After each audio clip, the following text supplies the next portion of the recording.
1-degree afternoon in East Tennessee. New pitcher on for Tennessee, closes the book on Braden Sharp after 1 inning and 1 run allowed. This is Thomas Crabtree, righty sophomore who makes his 5th appearance of the season. 7 innings of 1-run ball for him early this season. Just 1 solo shot against Xavier, the only blemish for the man who has been a mainstay for Tony Vitello on the mound in midweek action.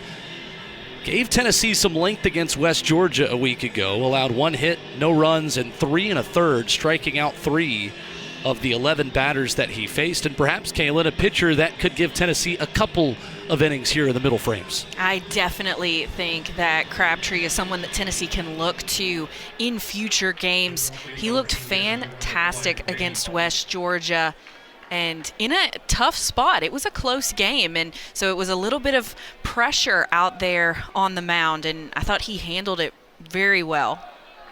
Center fielder Jamie Palmise will lead off the top of the 3rd here. 2 up for the Bucks as Crabtree bounces that one up there, can't find the zone.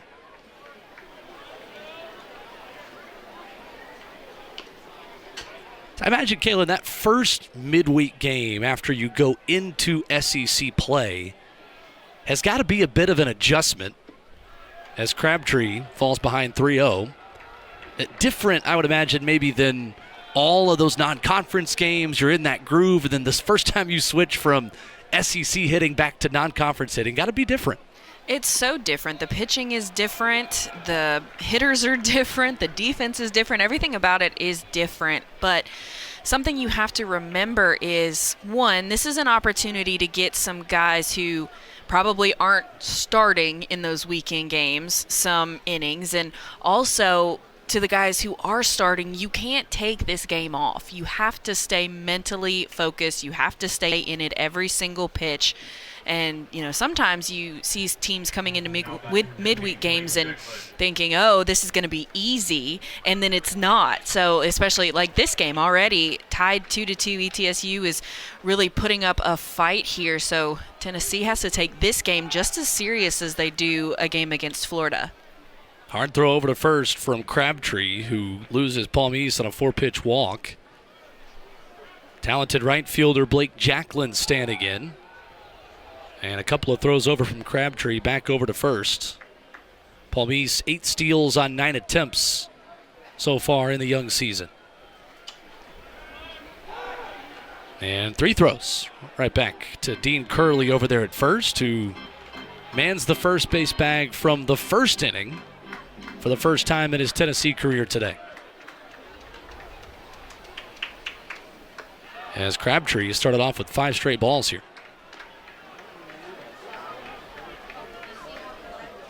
Not the worst thing for Dean Curley to get 3 full-speed practice pickoff throws over there at first. I'm sure that's why they put him over there, was to get some reps. Good pitch there, catch in the corner as you see Curley. Guy with a ton of upside and potential as a potential first-round pick. Draft-eligible sophomore for Tony Vitello.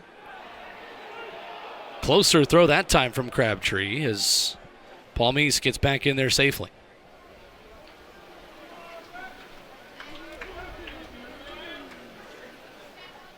Here's a 1-1. That one misses.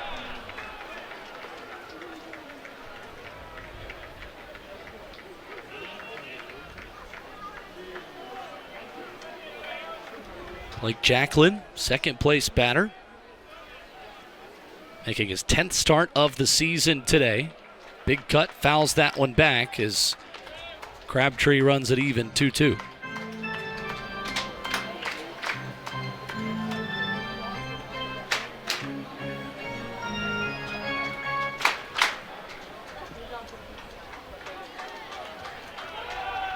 Another check over on the runner.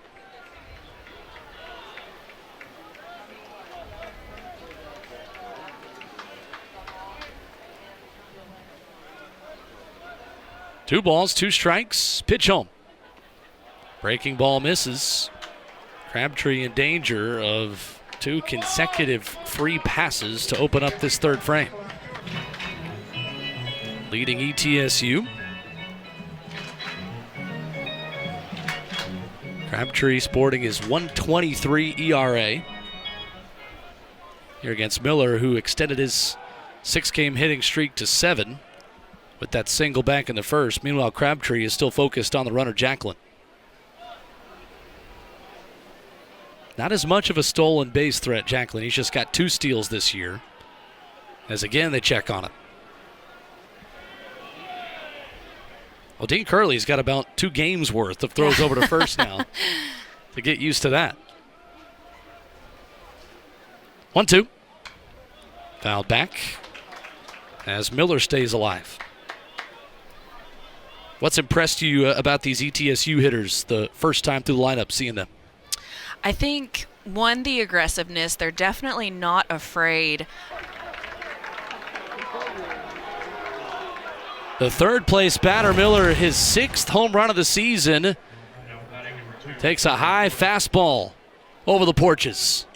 Yeah, that pitch was elevated that way, but just barely stays in, and now ETSU leading Tennessee. 4-2 advantage as Tony Vitello will emerge from the Tennessee dugout. And this ETSU squad that just hammers the baseball has lived up to the hype against Tennessee pitching so far this afternoon. For the balls. Pitched a third of an inning last week against West Georgia, a midweek mainstay as well for Tony Vitello in Tennessee. As this righty with a lot of potential comes in here, Kalen, looking to steady things for Tennessee, now trailing. That's right, going to Hundley here. Tennessee just wants to get back in the dugout, try to get things going offensively. They think Hundley is going to be their best option to do that.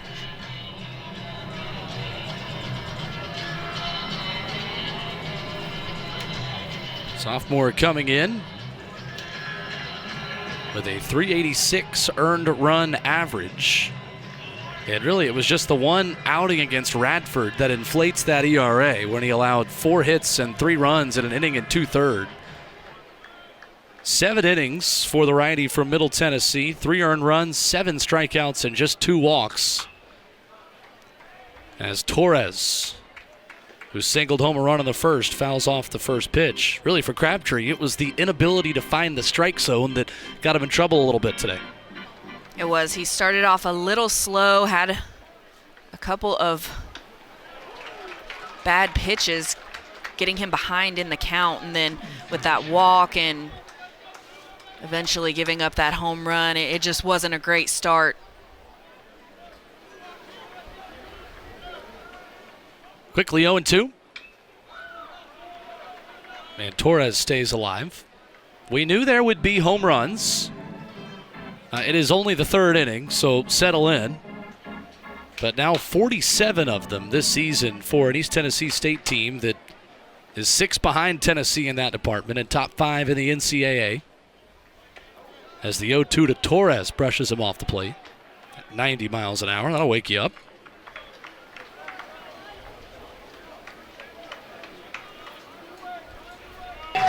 So Austin Hundley comes in, sits down the first man he sees. And there's 2 gone now for Yakubinis, the catcher.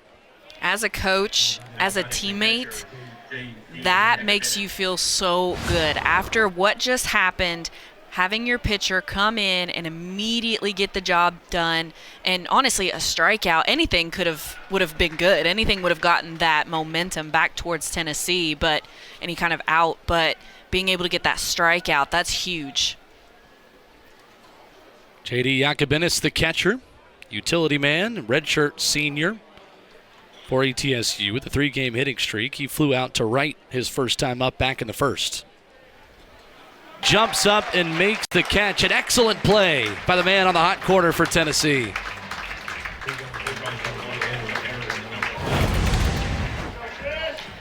Fisher jumps up. He's got the hops. He makes that play look easy, getting Tennessee back into the dugout. Let's see if their offense can produce. Bottom of the 3rd, a 2-run shot from good ball game so far. They sure are. I'm sure they wish that it was going the opposite direction. However, Keelan definitely has the potential to make something big happen here. As he chops it right side, the shortstop on the first base side of the second base bag, Cody Miller makes an easy throw. One up and one down on one pitch.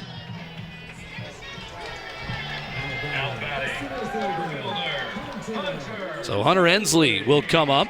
Reached on a fielder's choice back in the first and came around to score on that odd error off the bat of Reese Chapman. Aggressive here, Kalen, to start off the third. I'm not surprised at all that Hunter Ensley is the one to get things started here for the Volunteers. The clutch senior hustling down the line. Just the second hit for Tennessee. Keelan and Ensley with the two base knocks. Now another shift for Andrew Fisher. Big cut, fouled back, 0-1. Interesting, the defensive alignment for ETSU as well, and the way they're trying to combat this Tennessee lineup. They've been aggressive at doing this throughout the game. Yeah, have the shift on here. Big time. You've got Miller, Torres, and Curlis all on the right side. Not something you see in the big leagues anymore.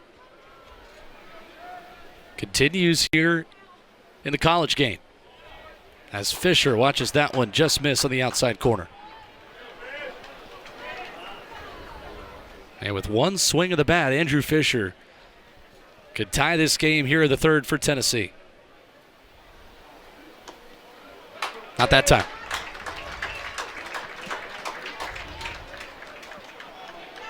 Levi Clark waiting on deck.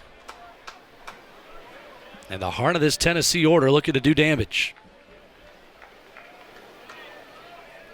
3-1 from Tate Jones. High fly ball. That'll get over the seats.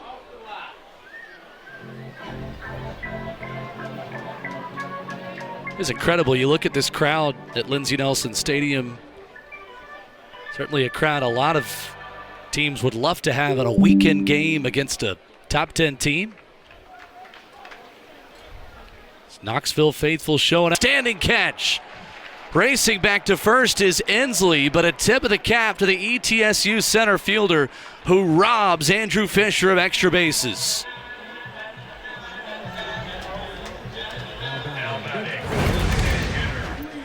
They are still leading by 2. Defense has been a key part of the story. Both Tennessee runs coming off of an error by the Bucks. First inning run for ETSU off of a Tennessee error. But Jamie Palmise keeps this one right where it is. Ensley was running on the play, was certainly vigilant of what was going on to get back to the bag.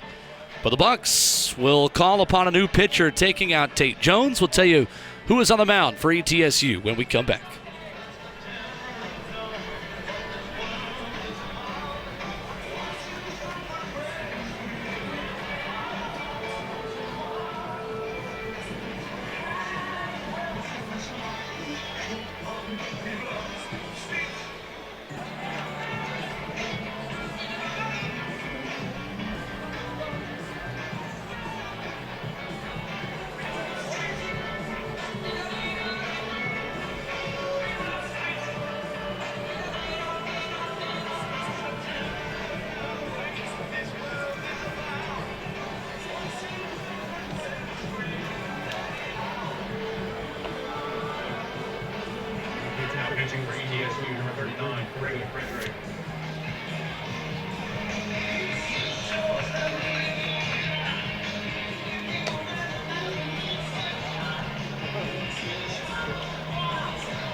New pitcher for ETSU with 2 away in the third after a terrific catch by Jamie Palmise. Keeps this one right where it is.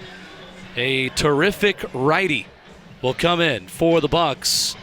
The pride of Bearden High School from right down the road here in Knoxville. This is Brady Frederick, the sophomore submariner, who has only allowed 1 earned run in 16 innings of work this year, an .056 earned run average, 19 strikeouts compared to just 5 walks. Last week against Longwood, over the weekend, he pitched 3 2/3, allowed a hit, walked 1, struck out 5, facing 14 batters just 4 days ago. So, Kalen, maybe a pitcher that could typically give ETSU some length here in the middle innings, but just got 3 2/3 innings of work. That shows you how badly they want to win this game going to him here in this spot. Yeah, they definitely want to basically throw the kitchen sink at this Tennessee Volunteers team. They've gotten the lead here. They want to do everything that they can to try and keep it. And they know Levi Clark, even though he's just a freshman, is one of the most dangerous hitters in this lineup. Clark was walked and stranded at second back in the first. Big spot here with Tennessee trailing by 2. With 2 away, and Hunter Ensley, the runner, over at first. Clark 1 for 6 and a double over the weekend against Florida. A loud out from Levi Clark will end the Tennessee third. To the fourth we go in Knoxville. ETSU clinging under Grant Gallagher with 11 home runs this season. Right at the top of all the college baseball, he will see Austin Hundley as we begin the fourth frame. And he was one of many ETSU hitters, Kalen, in that second inning and in the first and third as well, who were aggressive, swinging early in the count. That's been the theme here for the Bucks, who have really taken aim at these Tennessee pitchers. And we knew that was going to happen, Will. Coming in, ETSU is going to give Tennessee their best, being number one, having a 20-0 winning streak right here. ETSU definitely wants to come away with this win, so aggressive is the name of the game. Scrappy is the name of the game, throwing everything that they've got at them.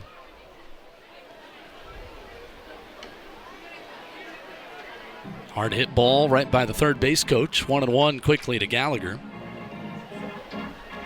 ETSU program picked 4th in the Southern Conference. Very solid baseball conference. As the 1-1 pitch just misses. You talk about all of the baseball talent in the southeast of this country. There are a lot of schools vying for a lot of very talented arms and hitters in this area of the country where, quite frankly, the weather's just warm enough where you got time to play year-round. And Coach Vitello spoke to that earlier in the season. He said that he believes his guys who play in the South and then also play out West, guys that come from up north, can be excited because they're going to develop a lot in the fall. They're going to develop a lot, like in midweek games like this, get a lot of opportunities. But those guys that he recruits from the warmer parts of the country do have a little bit of an advantage. Gallagher works a walk. Stands down at first with Joey Little, the left fielder, against Hundley, who steps off and throws over to first. Little struck out back in the second inning.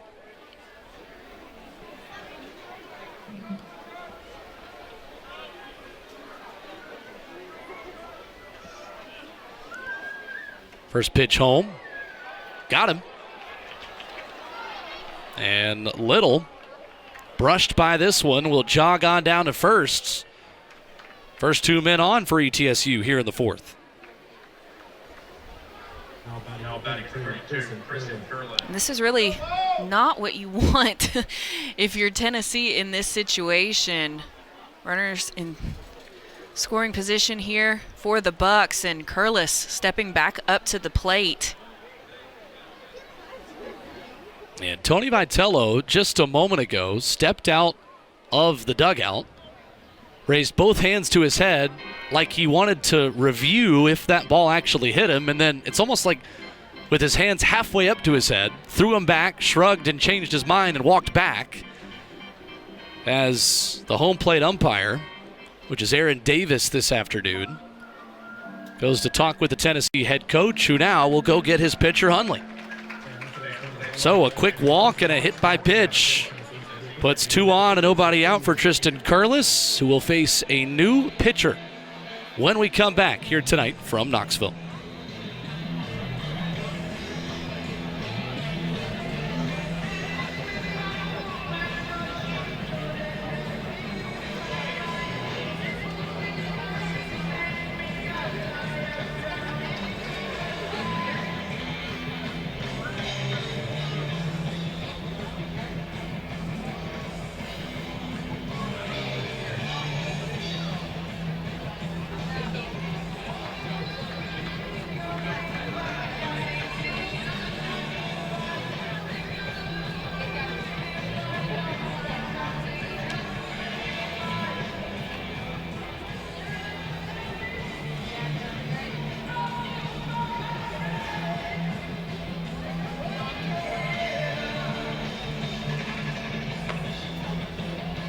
Now pitching to the ball, number 19, Andrew Banky.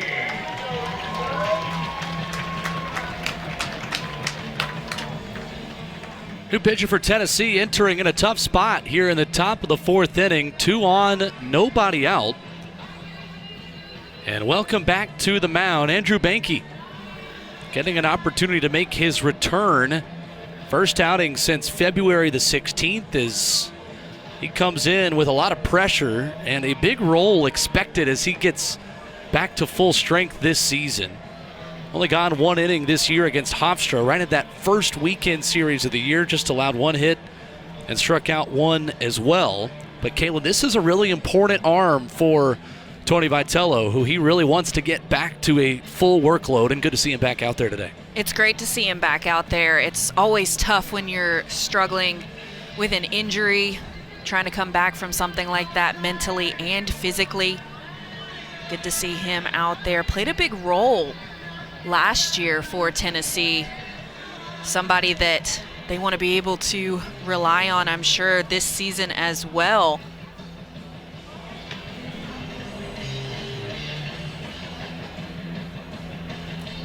Yeah, Tony Vitello saying going into the weekend that it's been the same old song and dance that he has discussed with local media members about A.J. Russell, who's expected to be back in April as they stretch him out to try to start some games. Vitello saying if the world was coming to an end and he needed to go get a hitter, he could certainly do that, mentioning that Banky is thrown off the mound and obviously is back on that mound here in Lindsey Nelson Stadium in a big spot here for the Vols. Yeah, I think that maybe not the world coming to an end, this situation. I wouldn't say it's it's that big, but it is a big situation, down by 2 and runners on the bases. You definitely need an out here. And the first pitch pulled into the right-hand batter's box to Tristan Curlis, the first baseman, who has provided the difference on the scoreboard, a 2-run homer back in the third.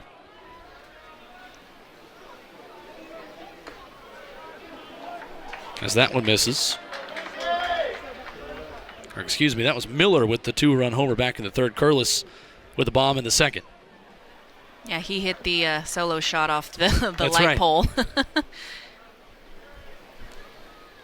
2-0. Good pitch. Good location where even if you get a bat to it, good luck doing anything with that one. Productive loud out for Tristan Curlis, who scared the fence again here at Knoxville. And that ball looked like it get under the ball, had to continue to move backwards. Brings up Lenny Montesano, senior DH, making his 10th start this year, struck out swinging back in the second. As Tennessee looks for a double play to get out of this jam. Banky's first pitch misses along the outside edge.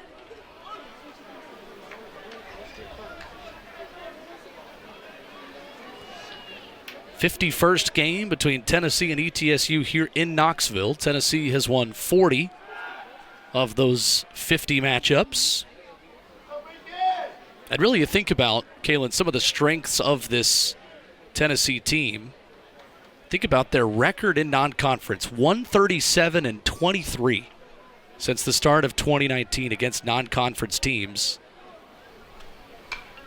including midweek games where Vol 69 and starts the 6-4-3. As Reese Chapman comes to the dish. Tennessee looking to dig into a 2-run deficit against ETSU. Chapman, Peebles, and Bargo 2 up here for the Vols. After an incredible defensive play made by Ariel Antigua, we'll see if that momentum can carry over into this Tennessee offense. Yeah, call it baseball karma, call it momentum, call it whatever you want. So many times you get 2 on, no out, and you don't score. The other team, once they get back out of that dugout, is able to put up a crooked number.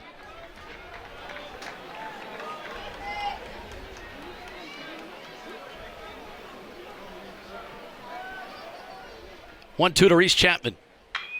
Breaking ball out in front. Rolled over, back to the first baseman, Curlis, who jogs to the bag. 1 up and 1 down for Tennessee in the 4th. Seen a lot of hard contacts for Tennessee today. That from Chapman, who was a bit fooled there, has been a rarity for Vols hitters all afternoon, despite the score. Cannon Peebles up next. Junior backstop. Flew out to center his first time up. First time against Brady Frederick, who continues to work, the Knoxville native here in the bottom of the 4th inning. And you know that for Frederick and other pitchers, and there's that shift in momentum that I was talking about. This may be exactly what Tennessee needed to get things rolling offensively. Peebles starting off strong with a double.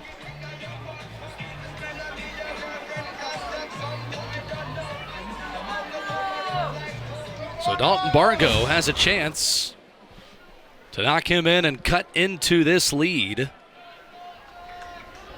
Hit a big spot as he lifts this one to left. Charging in is Joey Little, and he'll have room, calling off the shortstop Miller. Bargo, 1 pitch for out number 2. But going back to what I was saying earlier, Frederick, I'm sure he wants to win this game more than anything. Being from Knoxville, watching Tennessee probably as a kid, I'm sure he's got plenty of family and friends who are here watching him. So if he could pull away here, if his team could win this game, I mean, that's something that he could probably talk about for the rest of his life is, hey, I pitched in this game and we beat Tennessee and they were number 1 in the nation. Nothing in 1 to Ariel Antigua, who lined out loudly to the second baseman Torres his first time up. It is funny, too, you talk about some of these games of area teams, not speaking for Frederick specifically, but I imagine you've even got guys that cheer for Tennessee in some of the other sports. Mm-hmm. As Antigua lines this one foul to right.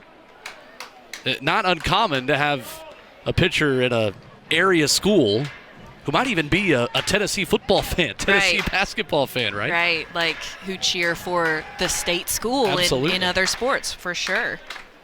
All that put to the side in a matchup like this one. 1-2 to Antigua, misses inside, count even. Oftentimes, even some of that affection, that love for a program, even a childhood fandom, can make you want to beat them that much more. Right. Knoxville native Frederick, despite the double from Cannon Peebles, retires the side, stranding a runner in scoring position. We go to the 5th with ETSU so far. If you are wearing blue and gold in this ballpark, ETSU on top of Tennessee. Vols holding the Bucks scoreless in an inning for the first time in that last frame, thanks to a spectacular defensive effort. And it'll be the top of the order. Jamie Palmise, Blake Jacklin, and Cody Miller. 1, 2, and 3 here for ETSU.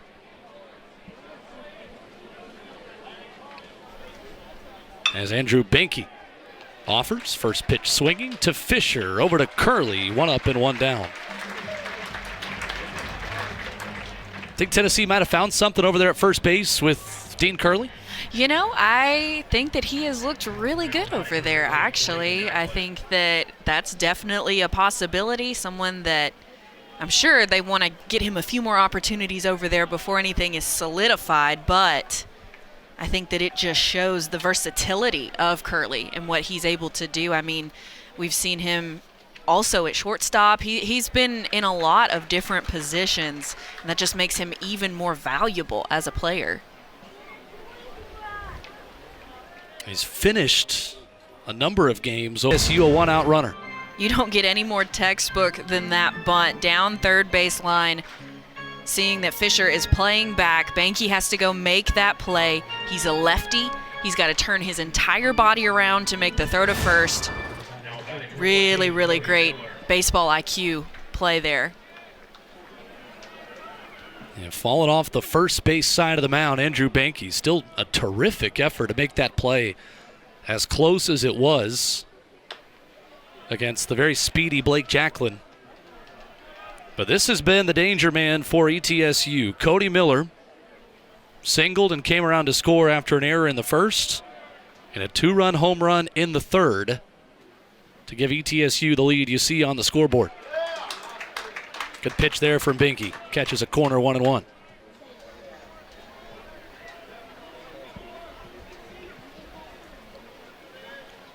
Six home runs on the season for the ETSU shortstop. Banky falls behind.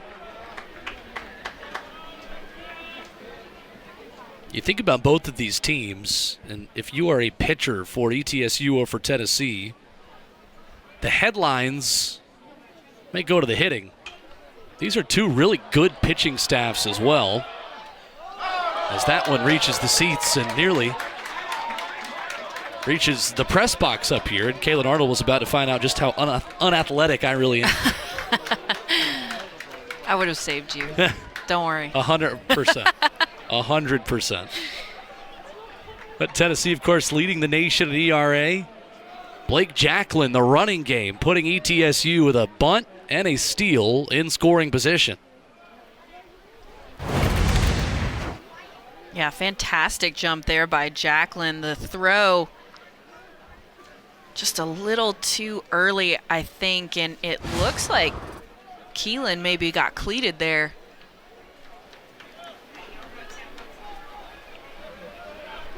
So big full count pitch here for Andrew Banky. Ball 4, Miller on. And some trouble here for Tennessee in the 5th.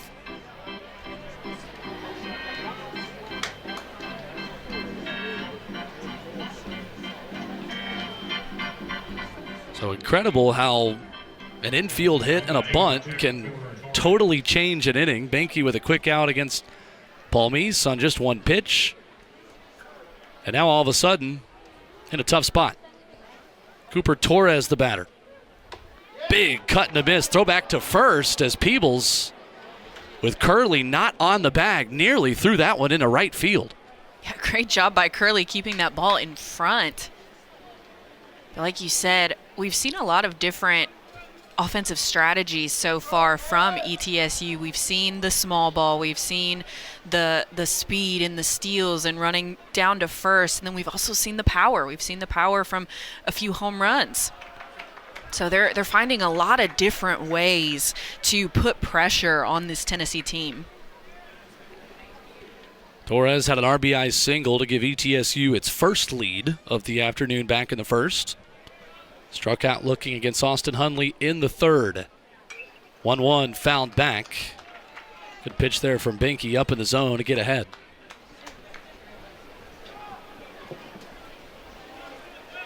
But you look at this ETSU pitching staff, 3.39 ERA, that leads the Southern Conference. Hitters just 191 against ETSU relievers so far in 2025. This is a team that can do a lot more than just hit. 1-2, misses. 2 balls, 2 strikes. And they were picked 4th in the Southern Conference. Kalen, watching this team in person, looking at a lot of the numbers, you got to think they're going to be right up there at the top in that league this year. That's exactly what I was thinking was, dang, if they were picked fourth. I can't imagine what 1, 2, and 3 look like. Sky high to right, Chapman under it. Runners will have to stay where they are as Banky battles back and gets Torres to pop out. There's 2 away now for J.D. Yakubinis.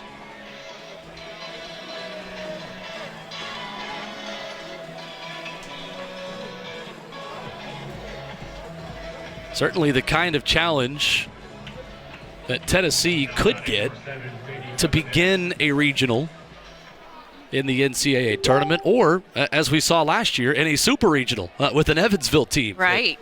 Certainly got hot, and they were not afraid of that moment last year, forcing a 3rd game here on this field. Right, and I think that really just speaks to the growth of baseball as a whole on every single level throughout, midweeks and playing against these mid-major teams. There's so much talent now, and everyone can beat everyone at any given time.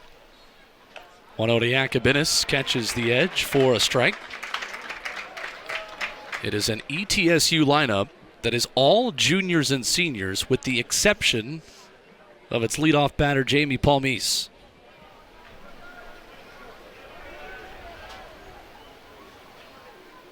One. Runners going. Peebles can't field it cleanly.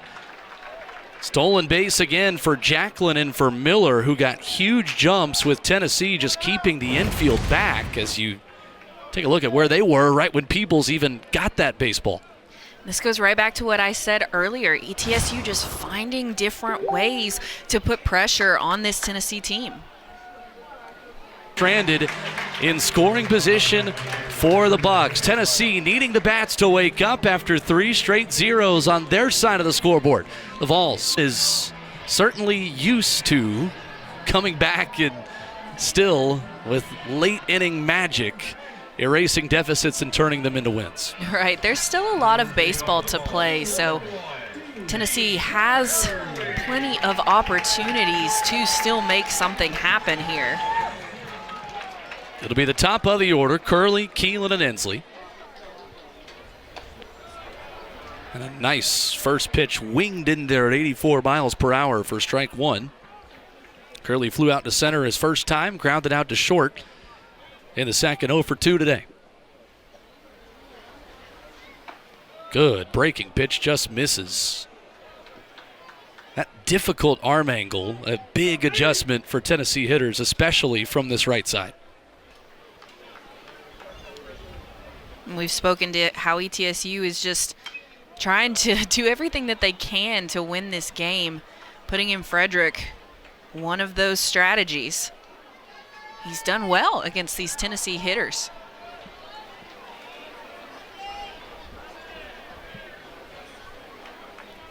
One ball, 2 strikes to Curley. That one missed. Catcher Yakubinis, though, got it where he wanted it.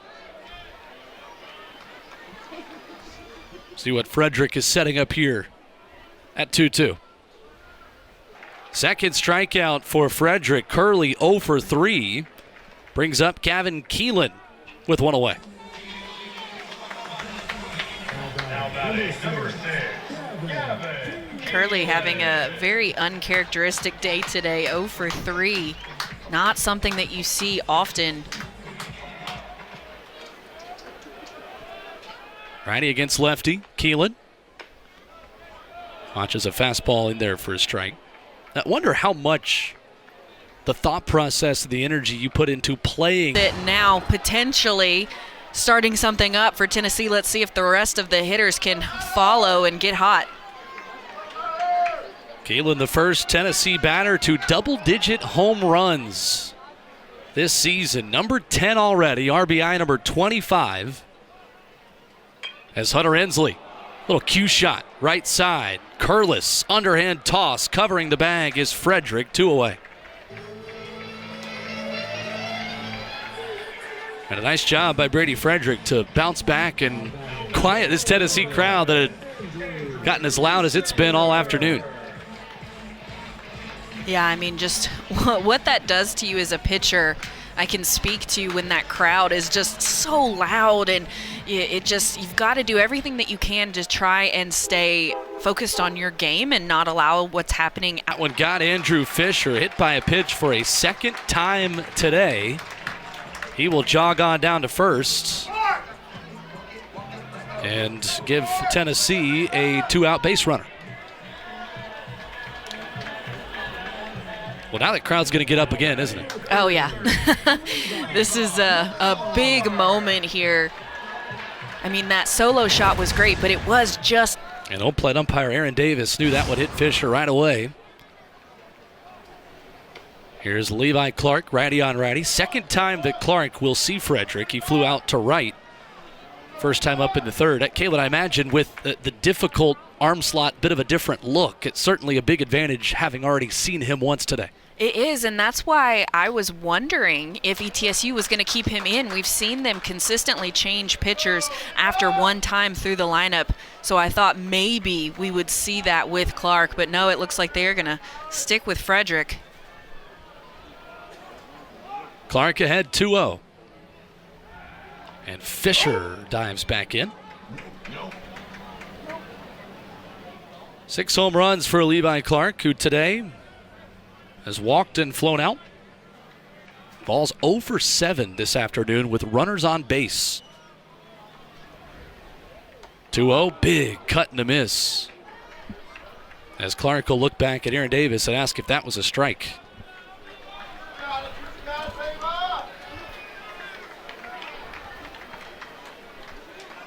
Tennessee 0 for 4 with runners in scoring position.